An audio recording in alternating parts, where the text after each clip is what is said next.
Welcome back to First Take. Back with a quick take. Terry McLaurin hoping to get a contract extension from the Commanders before the start of the season, but the two have yet to reach an agreement on a long-term deal.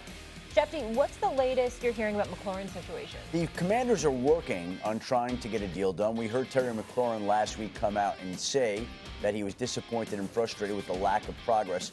The Commanders are scheduled to speak this morning, any minute now. We're going to be hearing from Dan Quinn, their head coach, Adam Peters, their general manager. Obviously, that will be the most pressing storyline as the team reports to training camp today. Everybody's going to want to know what's going on with Terry McLaurin. Terry McLaurin has been a face of that franchise. He was the face before Jaden Daniels arrived last year. And you just have to believe that somehow, some way, the two sides will figure out a way to make this happen. But they hadn't made a lot of progress this summer. And I think part of the reason is Terry McLaurin looks at some of the numbers that have gone out to big-name wide receivers, DK Metcalf, T. Higgins, Jamar Chase, all over $30 million a year. But then the Commanders can say, well, Mike Evans in Tampa, he's been a great player, been the face of a franchise for a long time, $24 million a year. So is it more like the number in the 30s, or is it closer to a Mike Evans deal, which Terry McLaurin I don't believe would ever take? It's up to those two sides to figure it out. They've been unable to do that, but I think, again, they'll keep pounding away at it. And in a case like this, you have to think that they're going to get it worked out. All right, we'll keep you up to speed on the latest, especially after that sound turns around from the franchise. To the AFC now, guys. Expectations remain high for the Bills, who report to training camp today. Josh Allen coming off his first MVP season, but failed to get his team to the Super Bowl once again. The Bills lost to the Chiefs in the conference championship, making it the fourth time in the last 5 seasons they failed to get by Kansas City. Buffalo's hoping this is the year that they can get over the hump. Now, with that in mind, the Bills had a busy offseason.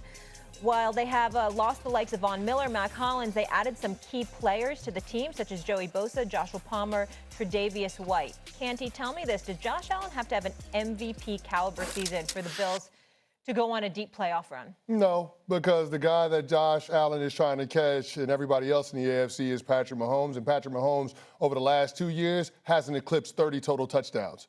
So those haven't been MVP-esque seasons yet. Patrick Mahomes went 15-1 as a starter in the regular season and got his team to the Super Bowl and on the doorstep of being able to win 3 straight Super Bowls. So the thing that Patrick Mahomes has figured out is that being able to control the complexion of the game is better than putting up empty calorie stats. And the Buffalo Bills, scoring points has never been an issue with that offense. Quite frankly, their issues last year weren't on the offensive side of the ball. It was the defense. And the front office, Brandon Beane has done a phenomenal job this offseason at being able to address that. They went out and they got Joey Bosa amongst other free agents. Their first 4 draft picks were on the defensive side of the ball this year, including Maxwell Harrison in their secondary. So I think the improvement that we're going to see from the Buffalo Bills is going to come through Josh Allen learning how to control the football game, the complexion of the game better as he's getting older in his career. The other thing the Buffalo Bills did this offseason, we're talking about the Dallas Cowboys, is they re-signed a number of their young players that they identified as core players, want to keep around. Christian Benford, extension. Kyer Elam at wide receiver, extension. They extended a whole bunch of their Josh Allen, they gave more money to. They sought out their players, and they're keeping their they're keeping everybody. They're getting out in front of it. They're paying these guys early, so they have more flexibility to go take a swing on a guy like a Joey Bosa as they did during the offseason. That's an interesting concept. That's crazy. Right? Would never work in Dallas. No. It's not a part of the Broadway show. He does need to be an MVP. And the reason why I say that is because Josh Allen's version of an MVP is different than Patrick Mahomes' version of an MVP. He was the MVP a year ago, throwing 28 touchdowns, the least amount in 5 years. Throwing for 3,700 yards, the least amount in 5 years, because he was efficient. Bill Barnwell ranked the pass catchers and weapons on offense in the NFL. They were 28 out of 32 going into this season. But that works better for Josh Allen because he is a general. He understands, he plays his best now with being able to fill in the gaps for his team and being efficient and being smart with the football. And that's why he won MVP, because it was the best version of that we've seen from Josh Allen.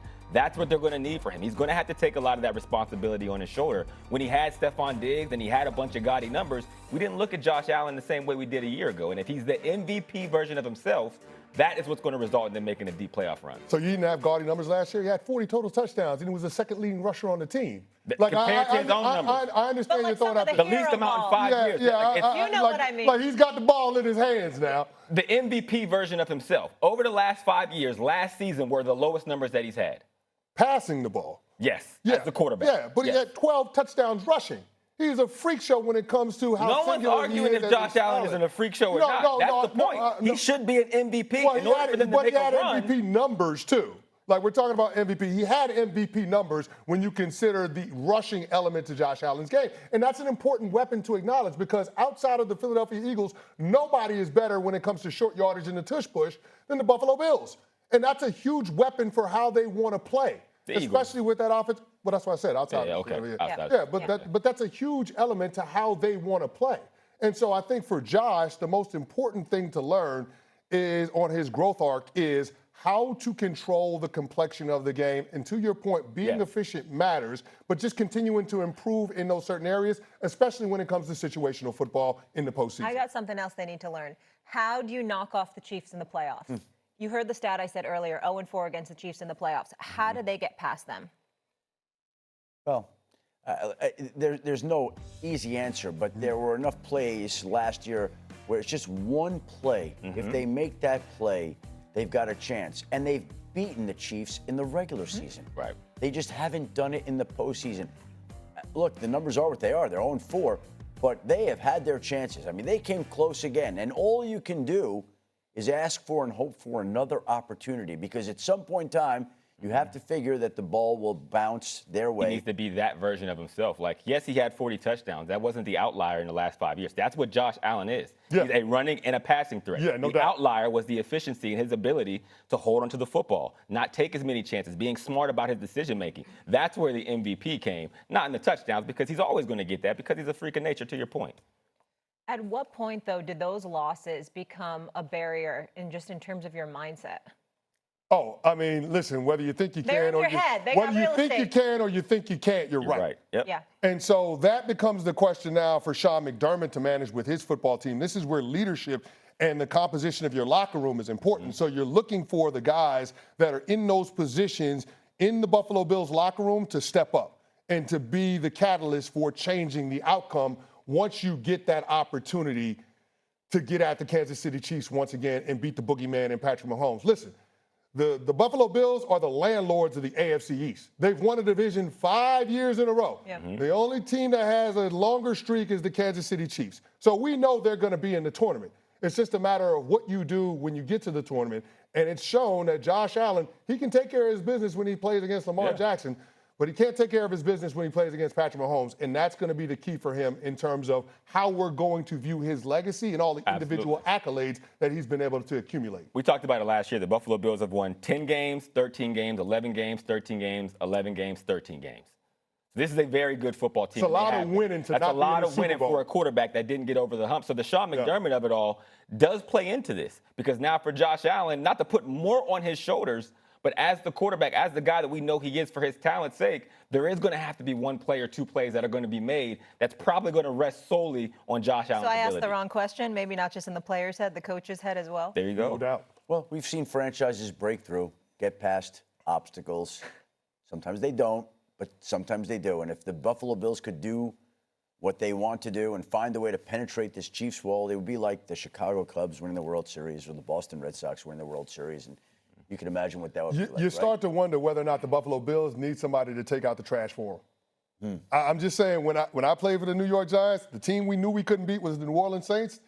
Divisional round, the New Orleans Saints lost to the San Francisco 49ers. We went out to San Francisco, beat them on the way to win the Super Bowl 46. Whatever it takes. But again, to your point, Schefter, you got to keep giving yourself a chance. And they will. Giving yourself a crack at it. Leaving us with the silver lining, the positive note, the optimism. Try to be upbeat. You know, we don't like this negativity talk of dealing with people not being easy. Dealing with every one of you is easy, and that's why I enjoy being here. Oh, my gosh. Schefter, you're the best. Appreciate you. Class dismissed. I know you had about 3 hours straight of live TV here.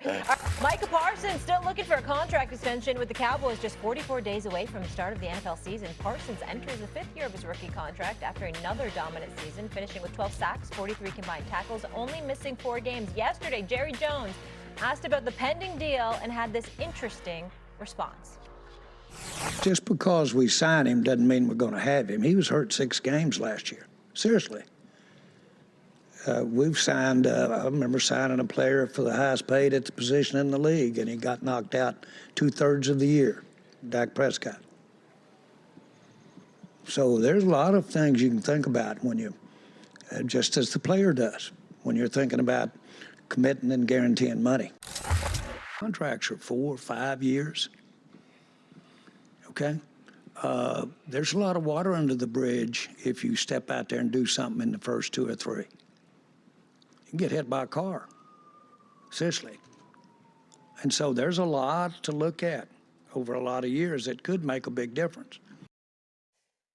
We really took the left turn when we talked about the car accident. All right, Micah retweeted this post by J.J. Watt that said, anytime you can publicly take a dig at your star quarterback and your star pass rusher simultaneously right before the season begins, you got to take it. Nothing makes guys want to fight for you more than hearing how upset you are that they got hurt while fighting for you. All right, Kevin Clark joining the party. Great to have you with us. Great to be here. Been holding it down the summer. Glad I get to finally be here on set. I'm fired up. Yeah, we're gonna have some fun. All right, Hawk, I'm coming to you. Yeah. Is Jerry losing the locker room when you come out publicly and talk about, I don't know what he was saying, water under the bridge, and someone could get hit by a car, and it's, you know, a lot happened. He for damn sure isn't gaining the locker room. Yeah.